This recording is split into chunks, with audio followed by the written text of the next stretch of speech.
सहनाववतु सहनौ भुनक्तु सह वीर्यं करवावहै तेजस्विनावधीतमस्तु मा विद्विषावहै। ॐ शान्ति शान्ति शान्तिः।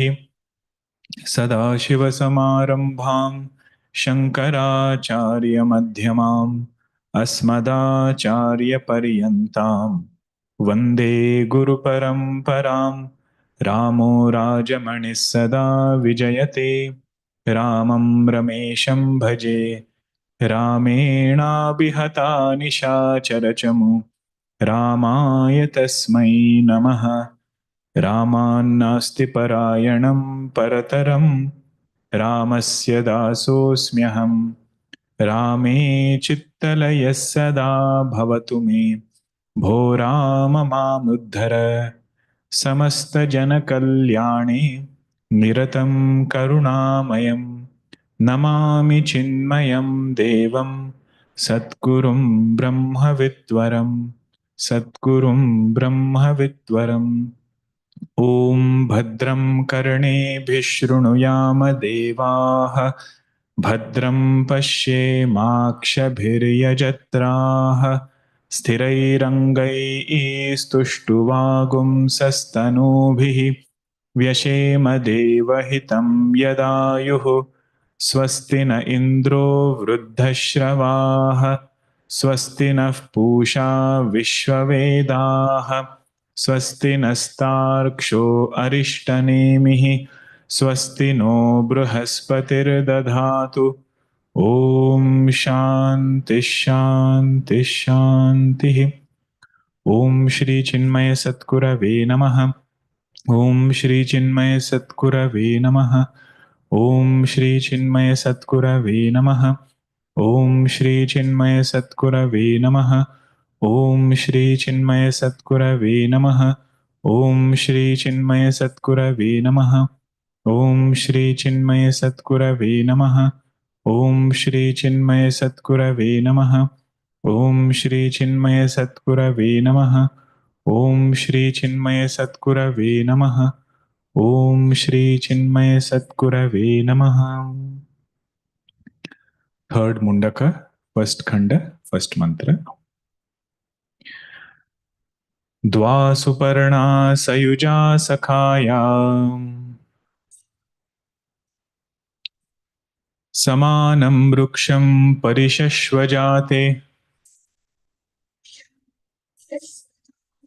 तयोरन्यः पिप्पलं स्वाद्वत्ति अनश्नन्यो अभिचाकशीति।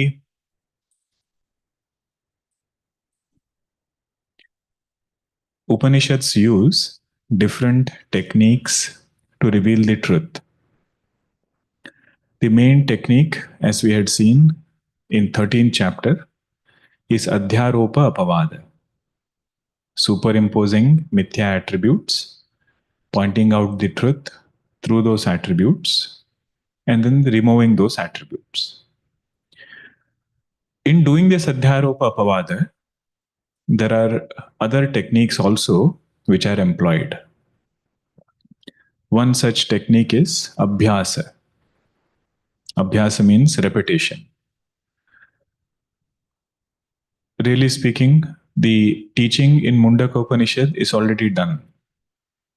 What is Paravidya has been already explained, but still these topics are repeated so that if something is unclear, it becomes clearer in the second time, third time.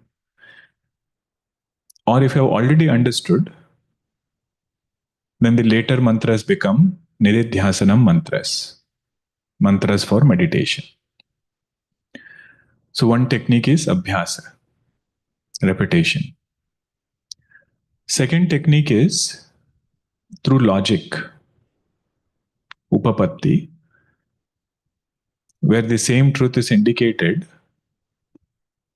using certain logical explanations. For example, we had seen the logic which had come in the first khanda. first Mundaka, how this universe, which has so much of diversity, come from that one non-dual truth. Spider example was given. Plants emerging from the earth, nail and hair emerging from an inert person. So the logic is given to explain why this is possible. So Abhyasa is the first technique. There are several techniques. These are the main ones. Second one is logic. Third one is called Akhyayika or metaphor. Metaphor is the third technique by which a very subtle concept is indicated in a way that it becomes easy for us to grasp. What was the Akhyayika we saw in the previous Mundaka? Bow and arrow. Now, meditation technique, if you directly discuss the subtleties, it might be difficult. But if you say, meditator is like the arrow, and what you have to become one with, that is your target. And the Mahavakya by which you are going to become one with the target is the bow. So when this metaphor is given, and you have the precise analogy, which part of your teaching correlates with which part of the metaphor, then it becomes easy for us to understand. But we should always remember there will always be some limitations in any metaphor, any example that you take. If you have everything matching precisely, then it won't remain an example. It will be that thing which you are describing.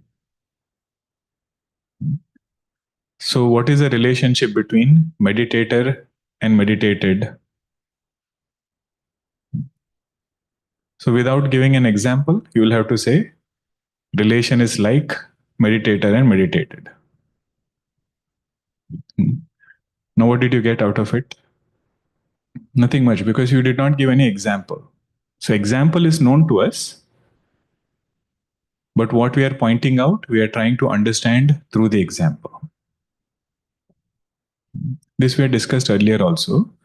If some food item is there and you say this is spicy, you ask how spicy? You say it is spicy like this item. Now if you give the same thing, you don't get an idea of what you are referring to. But if you say it is spicy like Thai food, on a scale of 1 to 10, it is 9.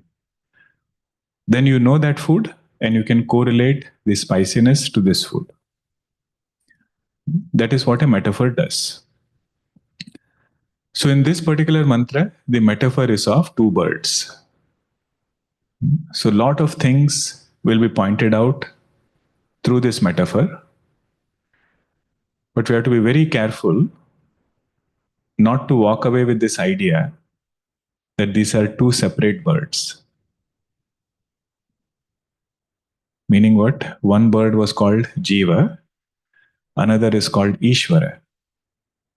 If we literally extrapolate the metaphor, then it becomes Jiva bird is somewhere, Ishwara bird is somewhere. So that part we have to be careful. Shankaracharya will explain it in the next verse, next mantra. But what are the similarities? Dva Suparna, two birds with beautiful feathers, with beautiful descent, graceful descent, they are sitting. Sayuja Sakhaya, they are always together. You will never find both of them in different places. Sayuja Sakhaya. Sakhaya means those who have the same name. Or Shankaracharya gave a deeper meaning. The abhivyakti of both of them is by the same means. Abhivyakti means understanding their real nature. It is through the same means of Mahavakya. That is the meaning of Sakhaya. Samanam Vruksham. They are seated on the same tree, and the tree is this body. Because karma phalas are sown, karmas are sown, karma phalas are reaped through this body, just like in the case of a tree.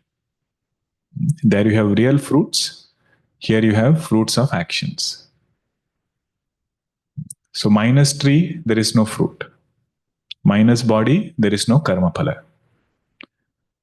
That is why this body is called a tree.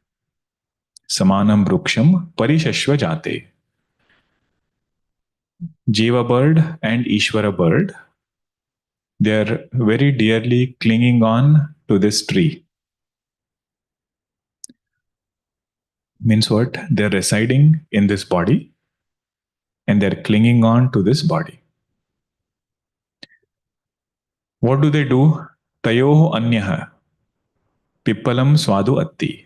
The Jiva bird goes on eating different fruits in that tree with this hope that I'll be happy by eating these fruits. And he hopes that all the fruits will be sweet fruits. But what he realizes is majority are bitter, some of them now and then are sweet. Means how to understand this part of the metaphor. Whenever Jiva goes out into the world, hoping that I'll be happy by doing something or by experiencing some place, creating certain paristhiti. Paristhiti means surrounding. That time we should remember this metaphor. Smaller bird is eating the fruits. And when we are left discontent in that situation, discontent through that effort to seek happiness outside, that is when the next mantra will open up more. So here in this mantra it is said, it only eats. Next mantra is going to say, it has eaten several fruits, remained discontent. Finally, it looks at the other bird. And just seeing the other bird removes all sorrows. Seeing the other bird means understanding its own nature as Ishvara. That other bird is content by itself, doesn't need to go after any fruits. So understanding one's own nature to be the self which is ever content, the smaller bird, Jiva bird, becomes free from sorrow. So this metaphor is so powerful, it can remind us of our day-to-day journey. Whenever we have done actions for the sake of happiness, Bhagwan leaves us with a signature. You will not find it here. Then the bird looks at the other bird. Anashnan anyaha abhichakashiti. The other bird just keeps on looking. It doesn't eat any fruits. Now we had seen the Bhashya of the first line. Second line Bhashya we were supposed to see. Have you all marked where we paused last time? Tell me where we paused. Page number 80 in your Gita Press book, line number 4. We had stopped at Atmeshwarao. Now we will start at Tayoho Parishvaktayoho. Do you all find? Online? Okay. Tayoho Parishvaktayoho Anyaha Ekah Kshetrajnyaha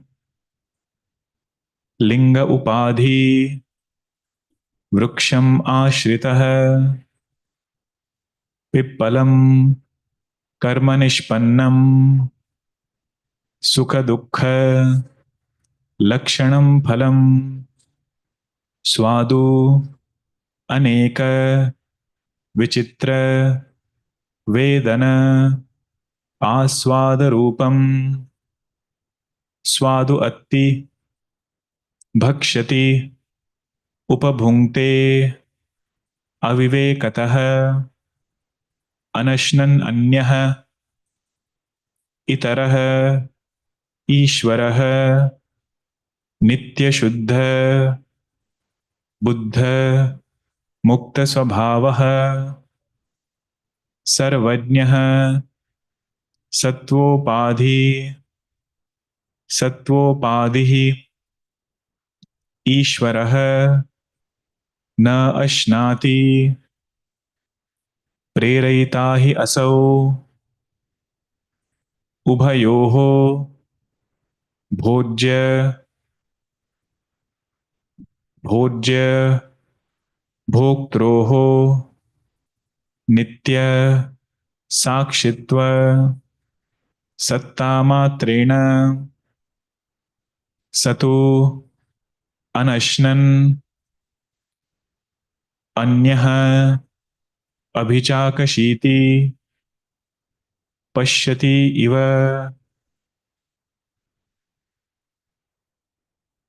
केवलं दर्शनमात्रं हि तस्य प्रेरयितृत्वं राजवत् तयोः means between both of them, amongst both of them, parishvaktayoho, amongst both the birds who are clinging on to the tree. Anyaha, first one is eating the fruits. That is being referred here by Anyaha. Anyaha means one of these birds. Ekaha kshetrajnaha. Now we have seen this word kshetrajna elaborately in 13th chapter. If kshetrajna word is used for Jeeva, how will you explain?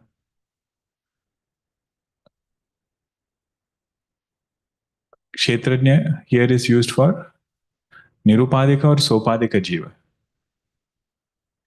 Sopadika, because he is eating the fruits. Eating fruits is always with Upadi, conditioning. And in 13th chapter we saw Kshetrajnam chapi mam vidhi. Bhagavan says, I am that Kshetrajna.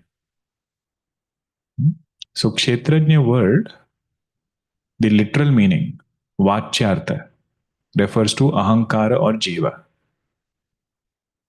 Kshetrajna in Lakshyartha, implied meaning, refers to pure consciousness. So here it's used as Vachyartha. Ekah kshetrajnah linga upadi vruksham ashritah. Means that vruksha which has linga sharira as its upadi. This compound is slightly, it's a tricky one to open. Linga upadi vruksham ashritah. That bird which is taking the support of the tree. Vruksham. Ashrita means taking support. Support of what? Support of tree.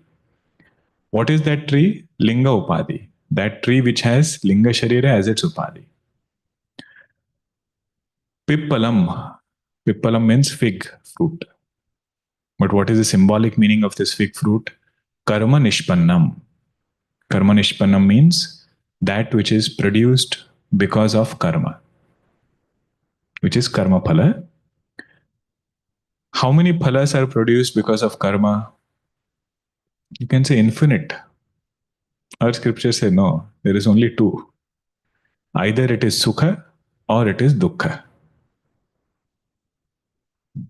Result of all actions is it will either give sukham or dukkham.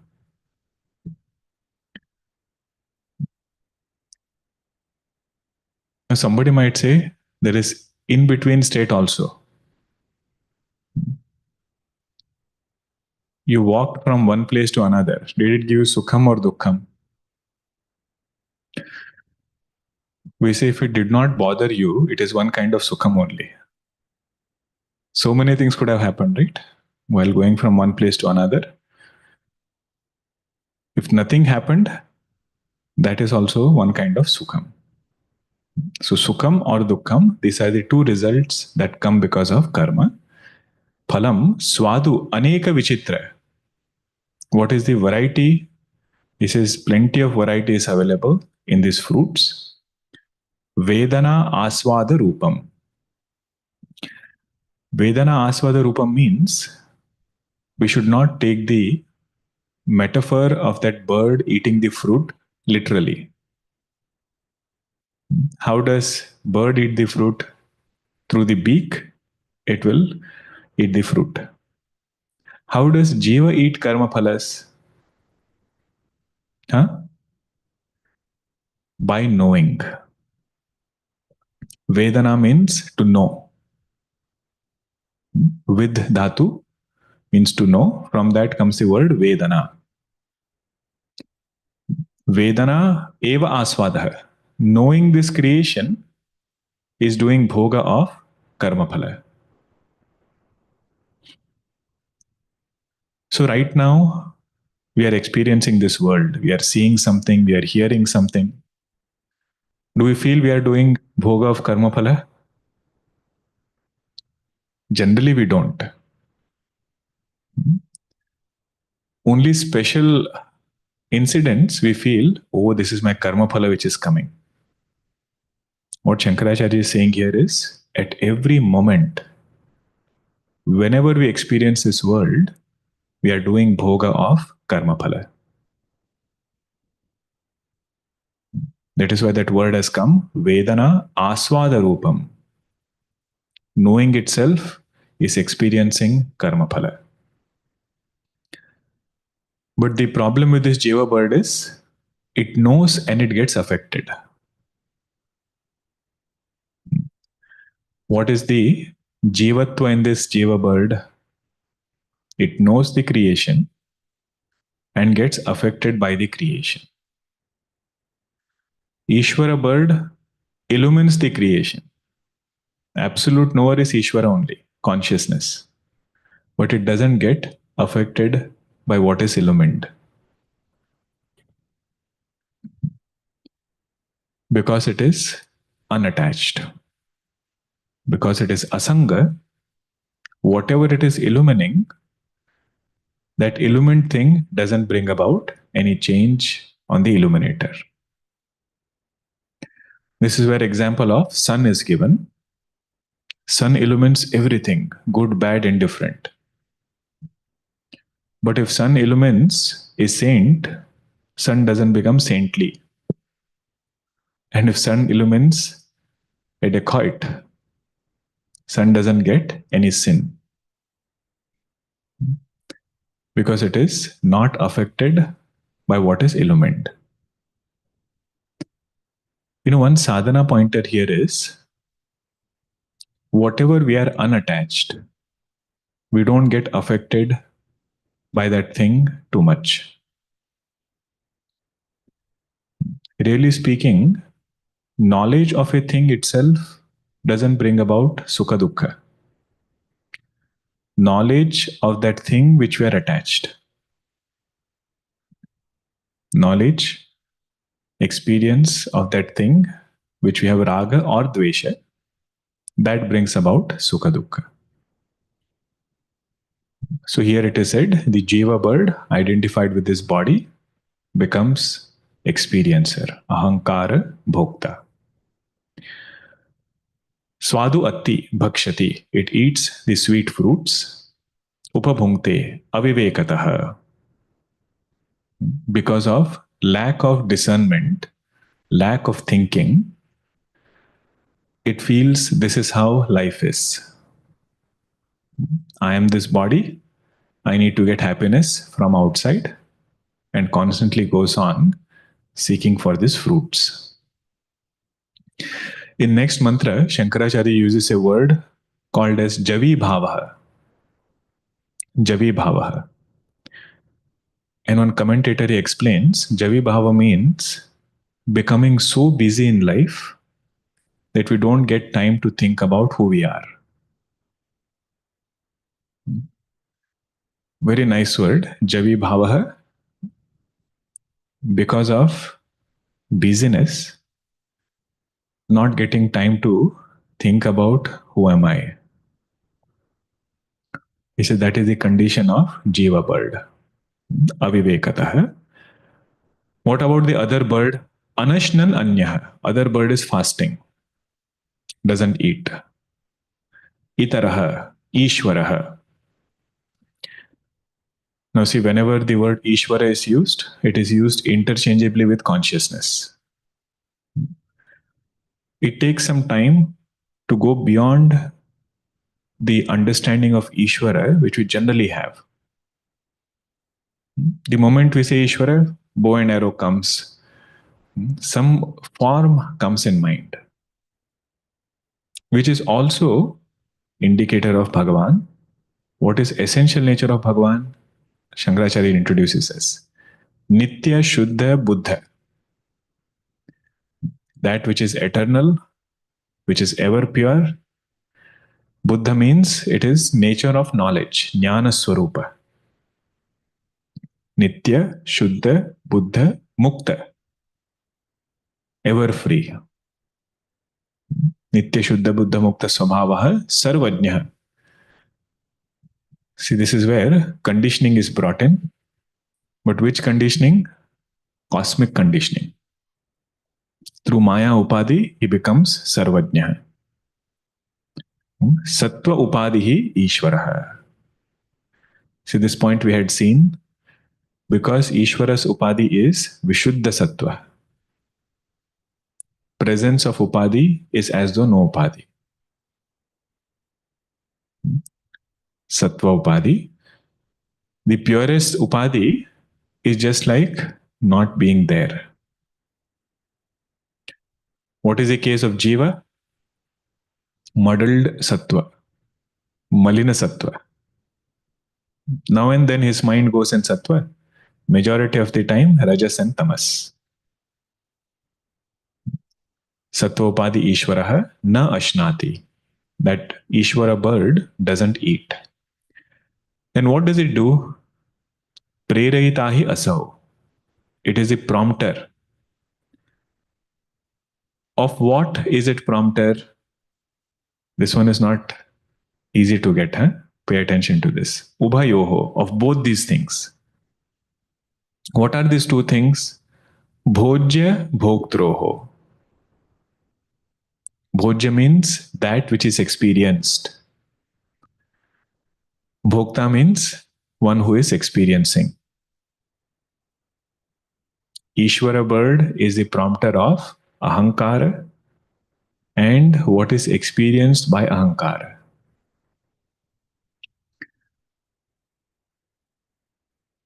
50% of this line is easy to understand because we are comfortable thinking consciousness is the illuminator, mind, body, ego are enlivened by consciousness. It is a prompter. But what is said here is consciousness is also the prompter of Vishayas. How will you explain that? As Sat, the one who gives existence to objects is consciousness. So here prompting is not like telling somebody to do something. Prereta is in its presence, everything functions. In its presence, everything gets existence. In its presence, this ego becomes sentient to illumine this world. Kenopanishad example was given of a magnet. You have the magnet, the iron filings come and arrange themselves around the magnet. But the magnet doesn't do anything. You can't complement the magnet for a good pattern. Magnet says, I'm just here. The pattern formed in my presence. Another example was the color of the eye of the bird changing. There is one kind of a bird where if you keep poisonous food in front, the eye color would become different. So based on whether the color changed or not, the king would decide whether to eat that food or not. So who prompted the king to eat or not to eat? You see the bird. Literally speaking, the bird, because based on the color of the eye, he decided. But if you ask the bird, it will say, I did not do anything. The nature of that bird is such, if poisonous food comes in front, color of the eye changes. So when we say prompting for consciousness, it is from this standpoint. In its presence, everything functions. प्रेरयिता हि असौ उभयोः भोज्यभोक्त्रोः नित्य साक्षित्व सत्ता matreena. See how Shankaracharya clarifies what is the prerayitritvam? It's witnesshood and lending existence. That is the prompting. We should not make consciousness into a person, one who is giving commands, giving orders. Satu anashnan anyaha. The second bird doesn't eat. Abhichakashiti. Pashyati eva kevalam.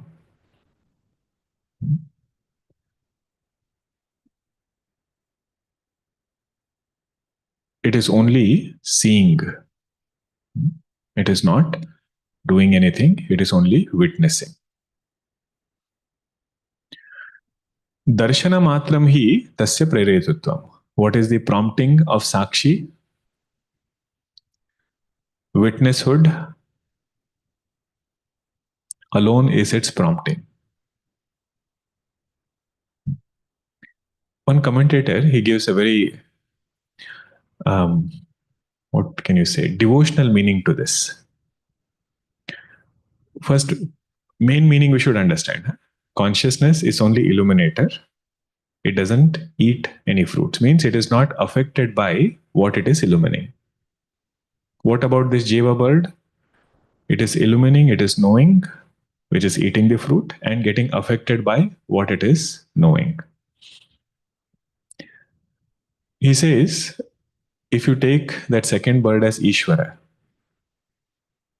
and the first bird as Jeeva, and you say the prompting of that second bird is only seeing. Darshana matram hi tasya prerayitritvam. What it means is, Jiva ends up doing the right things in life as long as he remembers Ishvara is seeing him. If a child is naughty, what does a teacher do? Darshana matram.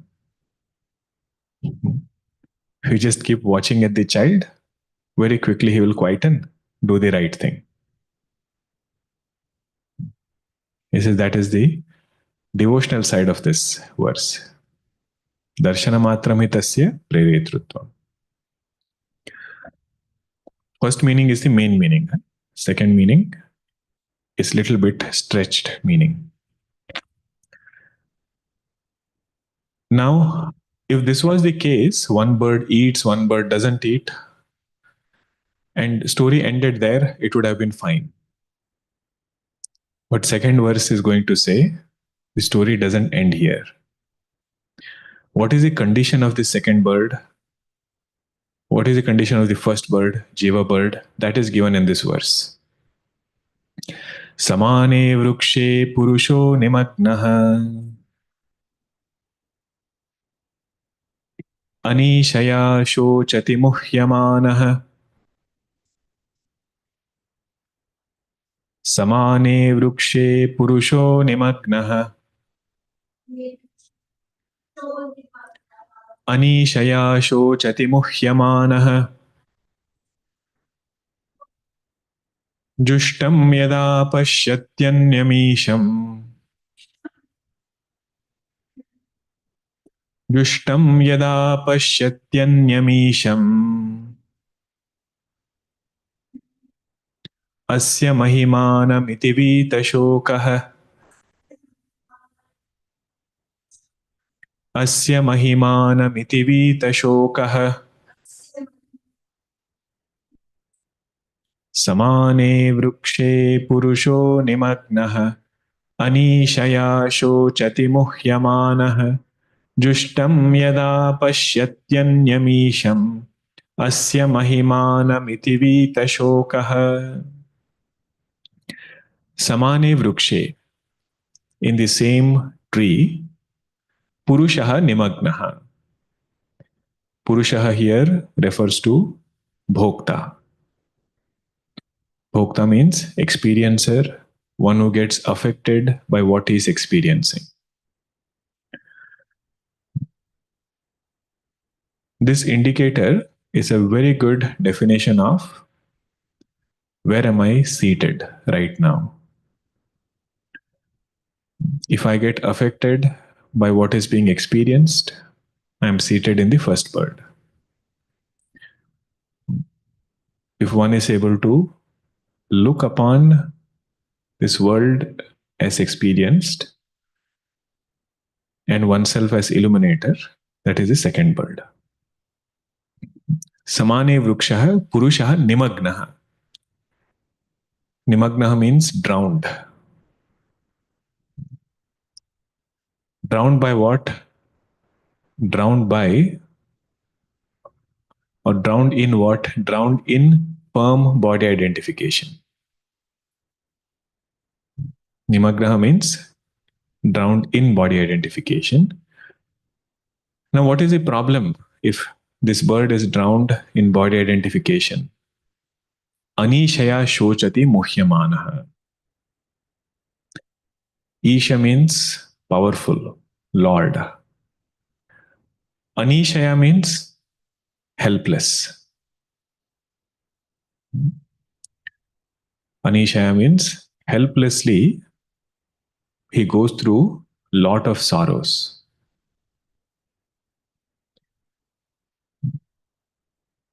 See, Bhagwan Shiva's name is also Anisha.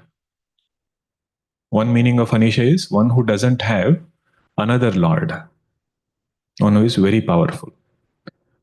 But here the word is used in the sense of one who is powerless, one who doesn't have any power, that is Anisha. Anishaya shochati, dina bhavaha, helpless in controlling objects, helpless in controlling people, helpless in controlling situations. Dina bhava means Jiva cannot handle its own prarabdha when it tries to handle somebody else's prarabdha. This is the bhavana which comes to that Jiva.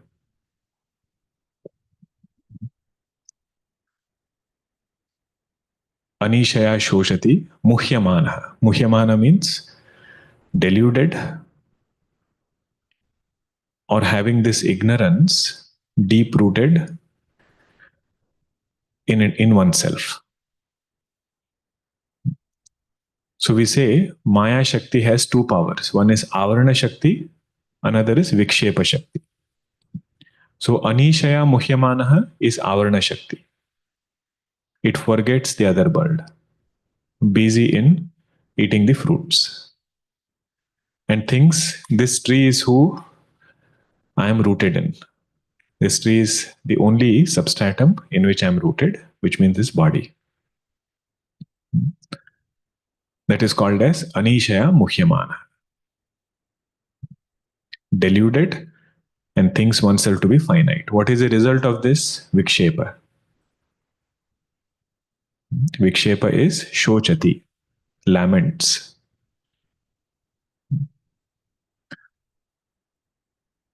Then what happens? Jushtam yada pashyati anyam isham. Jushtam is an adjective of isham.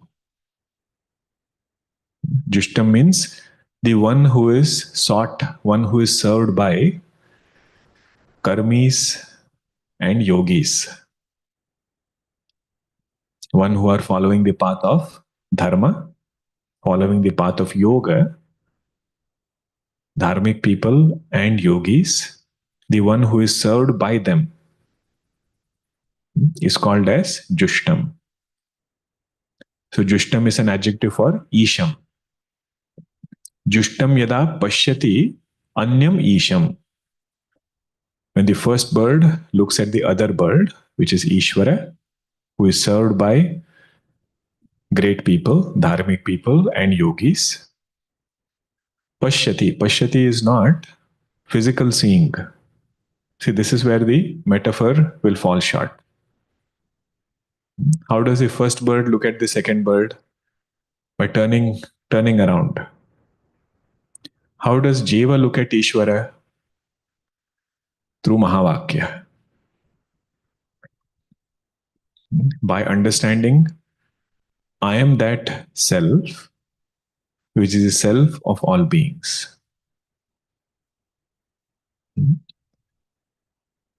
I am the Atma of Jagat. That is the seeing of the Jeva bird to Ishvara bird.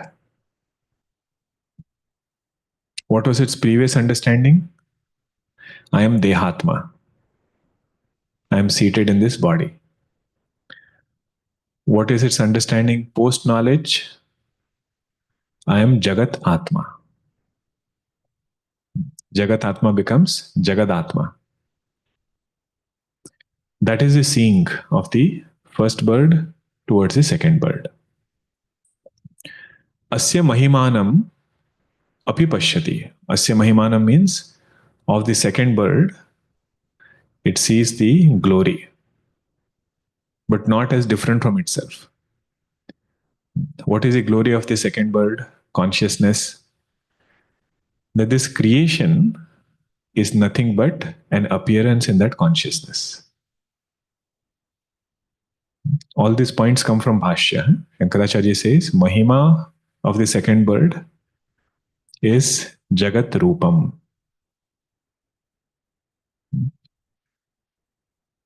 This Jiva was going and eating karma phala in Jagat.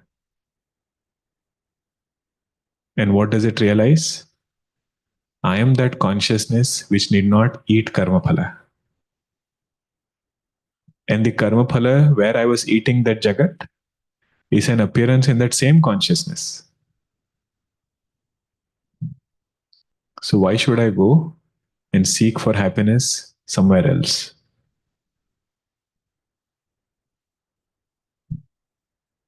Just on this one verse, one idea, in Panchadashi, Vedanta Swamiji writes 270 plus verses.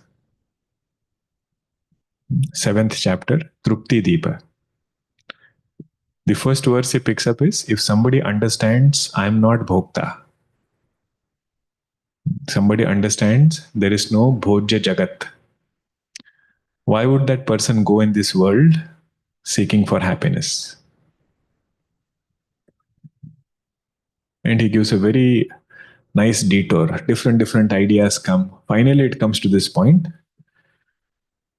Kimichan kasya kamaya shariram anusanjvare. Kim ichan. Kim ichan means if ahankara is removed, who will be the desirer? And kasya kamaya. Kasya kamaya means who will be the desirer, who is going. And kim ichan, what will he desire? Because Jagat has been understood as mithya, and the one who is desiring has been understood as mithya. He says, who will torture the body and mind seeking karma phalas.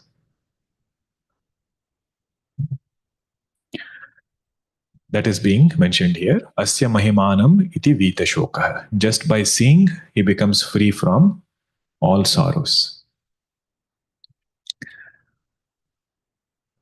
Now, the main point to note here is, although the metaphor says two birds, they are not two separate birds. One bird is a real bird, Other bird, because it forgot this real bird, started thinking itself to be different bird. So Ishvara bird is real. Jiva bird, because of avidya, thinks itself to be finite and different from that Ishvara bird. And Pashyati is not physical seeing. Pashyati is understanding Mahavakya.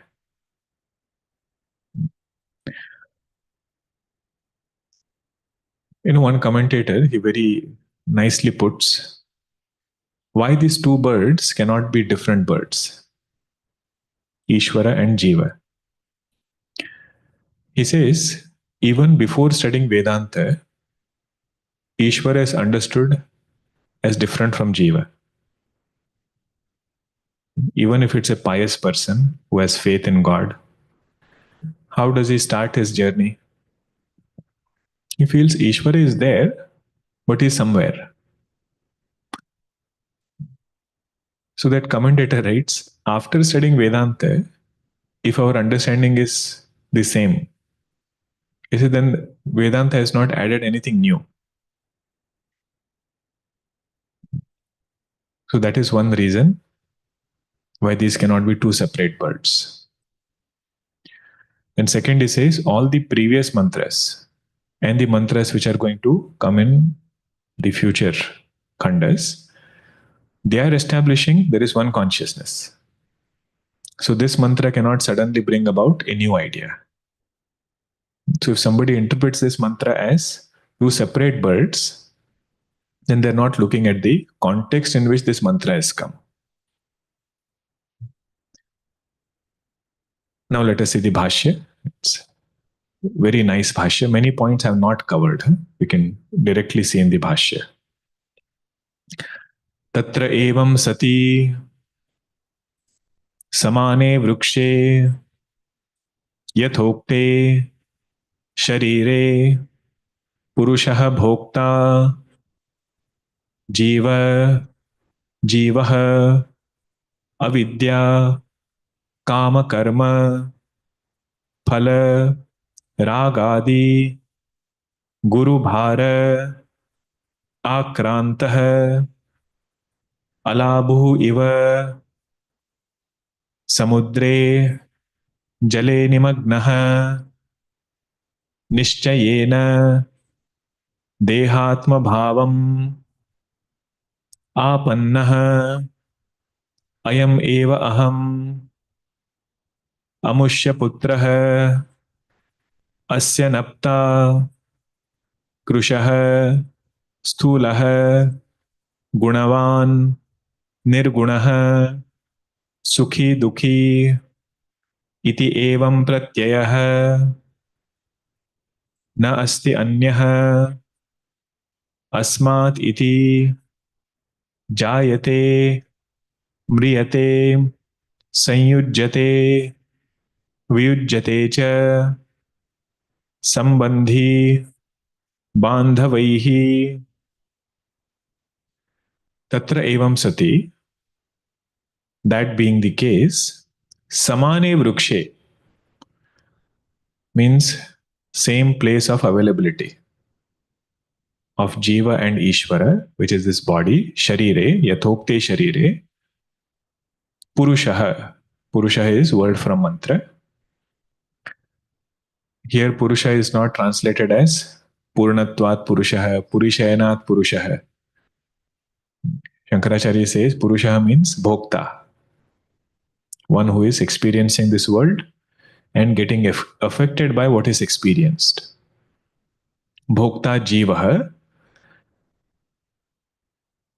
He says this Jiva, Nimagna word is used, right? Nimagna means drowned. Shankaracharya gives an example of a pumpkin, dry pumpkin. If you put it in water, olden days, kamandalus were made from that. The Chinmaya archives, if you see Taponji Maharaj's kamandalu, it is made of that dry pumpkin. The thing about that pumpkin is, you put it in water, its nature is not to drown. But if you put a lot of weight in it, and put it inside. Even that pumpkin will keep drowning. So this jiva is compared to a pumpkin.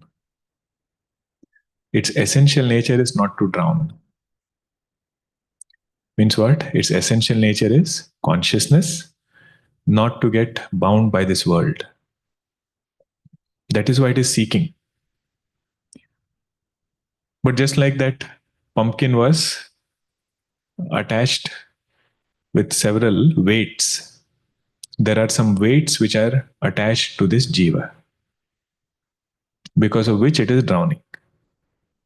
What are those weights? That is given here. Avidya, kama. Biggest weight is ignorance. Second one is desire born out of that ignorance. Ignorance about what? Ignorance about one's own nature as Atma, one's own nature as infinite consciousness, blissful consciousness. Ignorance about that and the corresponding desires which are born out of this ignorance. So, kama, with that, one ends up doing karma, actions. That adds few more weights. Because of those actions, results come, phala. That is another weight. It doesn't stop there. On top of phala, we have likes and dislikes. Raga, adi. Adi means dvesha, etc. Raga, adi.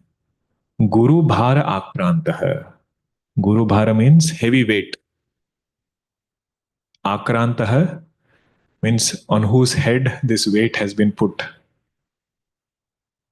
Starting from avidya all the way until ragadveshas.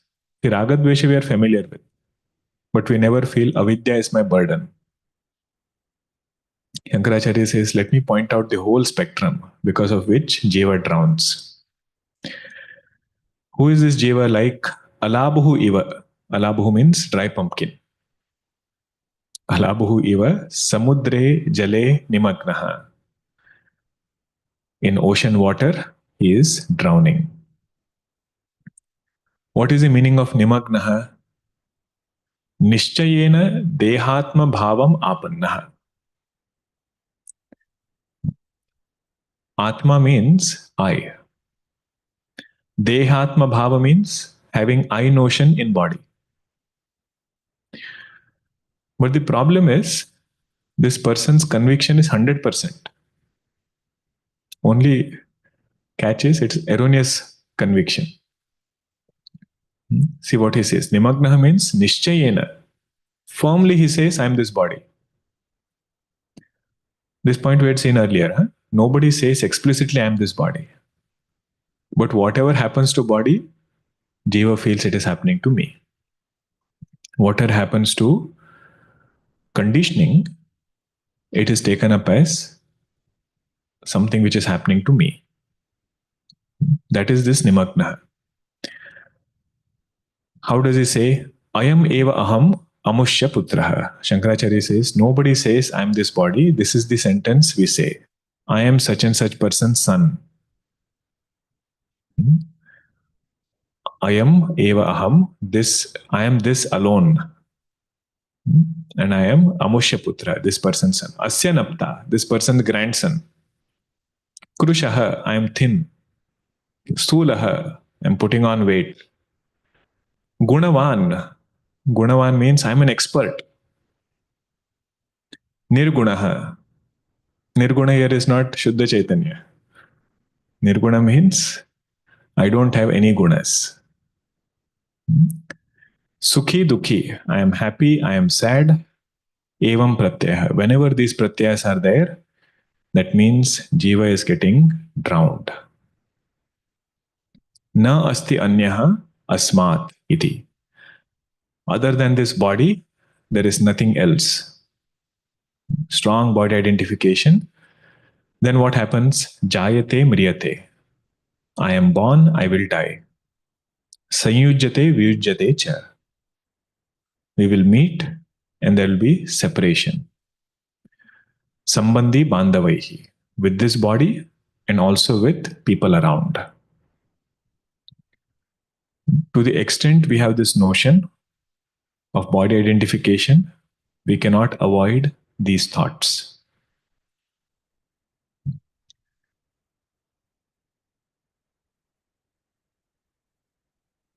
Okay, this much is good. Next part we will see in the next session. Please mark the bhashya where we stopped. Ataha anishaya. So the second quarter of the first line, that will be elaborated. Ataha anishaya. There's one question here. Let me see if I can take it quickly.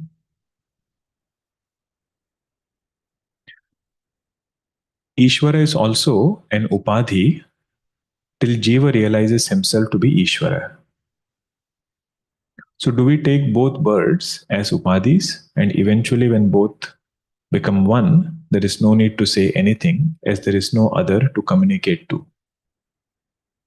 What is the rationale of using same words mean differently in different context? Kshetrajna, Atma, Purushaha, etc. These are as it is subtle to understand. And then this added complexity. Is there some logic to remember how to take the contextual meaning? Very good. Ishvara bird, in the beginning, you can take with upadhi, Jiva also with upadhi. Through Mukhya Samanadikaranya, what is being pointed out is one entity, which is Shuddha Chaitanya. So Mahavakya, this is how it will point out. The conditionings will be left out, and that entity which is common to both, that is understood as the subject matter which is pointed out. So you can take it that way. What we should remember, presence of upadhi doesn't bind Ishvara. Presence of upadhi as though binds Jiva. For simplicity's sake, you can say Jiva consciousness and Ishvara consciousness. But don't take them as two consciousnesses. So presence of upadhi muddles and covers Jiva consciousness. Presence of upadhi doesn't affect Ishvara consciousness. In Mahavakyas, to understand, it is one consciousness. Why are different meanings of the words used? It is simply because of Vachyartha and Lakshyartha. Truth will be pointed out as conditioned consciousness first. If you use too many words, sometimes we feel we are talking about different entities. So they will use the same word. Let's take this for example. If you use the word Ishvara, what is Vachyartha of Ishvara? Consciousness plus total conditioning, or whom we understand as Bhagavan. Now Mahavakya says Jiva is one with Brahman. Now this statement we generally don't have a lot of problem. We say Brahman, Jiva is one with Brahman, so be it. But if somebody says you are Ishvara, it should take us aback. He says, how can I be Ishvara? Now they say, look at that word carefully. In Ishvara, if you include conditioning, Jiva is nowhere close to Ishvara.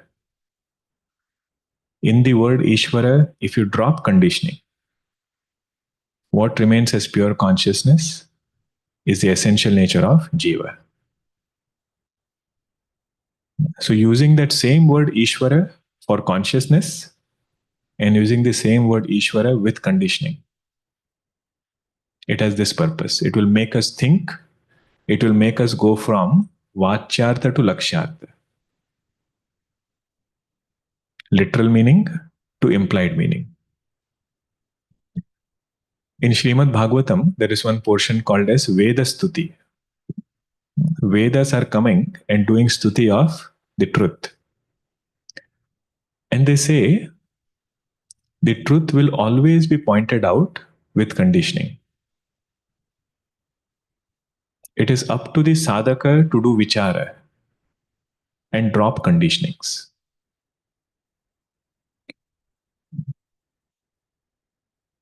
Because if you point it out directly without conditioning, very likely sadhaka will understand it as an object. That is why these words are used interchangeably. Okay. Remember this sentence. Ishvara is substratum of creation, no problem. Jeeva is Brahman, no problem. You are Ishvara. That is where it makes us think. Om Purnamada Purnamidam Purnat Purnamudachyate Purnasya Purnamadaya Purnameva Vashishyate. Om Shanti Shanti Shanti. Harihi Om Shri Gurubhyo Namaha. Harihi Om. Hari Om.